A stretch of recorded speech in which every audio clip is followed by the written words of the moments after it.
evening, YouTubers. Part 3. My demobilisation came after about 2.5 years, I think it was. Yes, I was in my early 20s, which of course everybody was very grateful to arrive at that point. And I was very grateful that I had had what was really quite an easy time travelling around the coastal defences at naval air stations, where this radar that I was working with was positioned, and in a very small way quite proud of the fact that although I didn't have to go into the horrors of war, that what I was doing was of benefit. Anyway, it was very nice to get out and get back home again and get back to civilization. Or no, that's not true. I'm sorry. To get back to a civil life. There was a when they demobilized you, they kitted you out with a new set of clothes. Which of course was good. I had quite a nice suit and everything that went with it, shirt and tie and shoes and a suitcase. But the silliest thing was also a Trilby hat. Well, there was no way a young man of 20 was going to wear a Trilby hat. I think they must have bought a job lot in or something. But I don't know what happened to it, but actually I wish I'd got it now, because it would be so kitsch as to be, in present terminology, cool. Anyway, I haven't, and so we were back into our home situation again. I went back to my original office where I worked and continued there for a little while in the same manner as I had before. But the government had a scheme whereby anybody who was in full-time education before they were conscripted to serve their country, there would be arrangements made whereby they could continue to do that.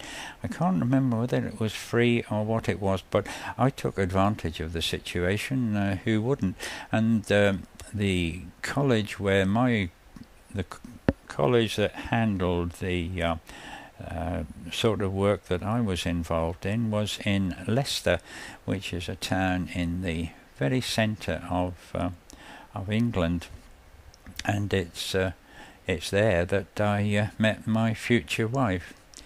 You've been dying for me to tell you that, haven't you? I'll tell you more in another series, but we formed a friendship and a relationship, and she was there working in the Department of Art and Design, and that will have some relevance later on.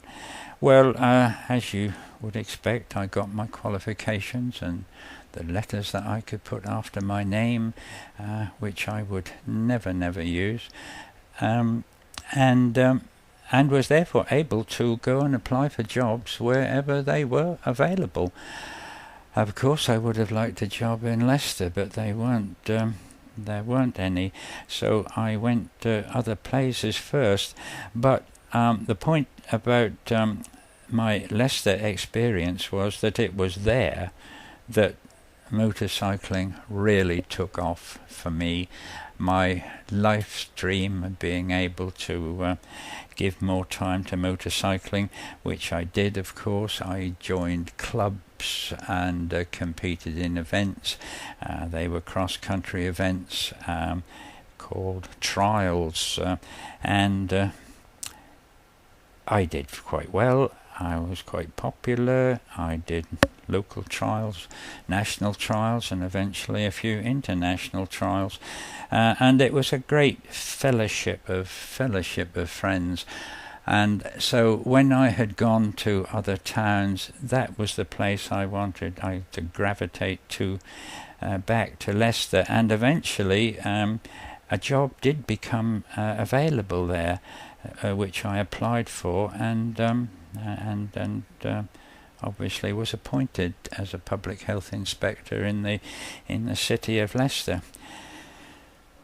The work was very boring, but I would not like to belittle the service, because surely everybody in a Western society must know that public health saves more people and enriches more people's lives and keeps them healthy than any medical health service can possibly do. So it is a very worthwhile job, but I didn't like my life in Leicester, and I must confess I spent a lot of time motorcycling until the point, and this is the sort of big change of life that I've been teasing you with.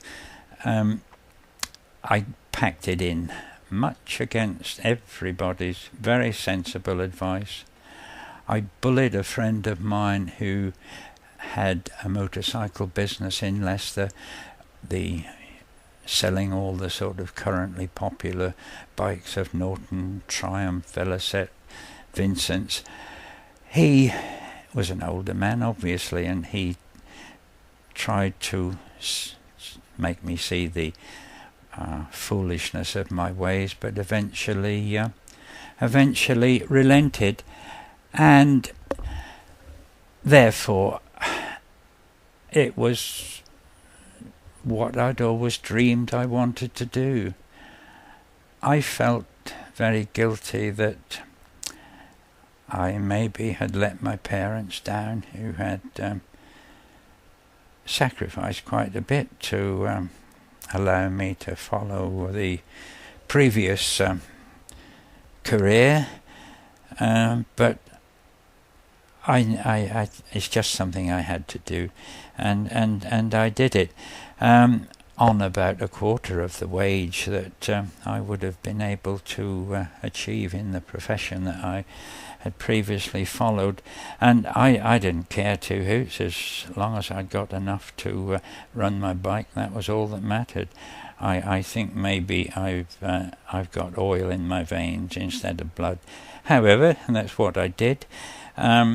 But, and this I suppose is the teaser for the next breakthrough change of life, is that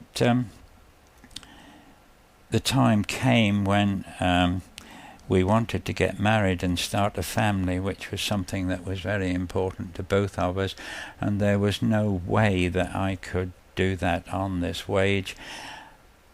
I felt nobody could get any more than the going rate for the job, and I decided to set up business on my own. So that will possibly be something for the Telling It All Part 4. So until then, thank you for listening, and goodbye.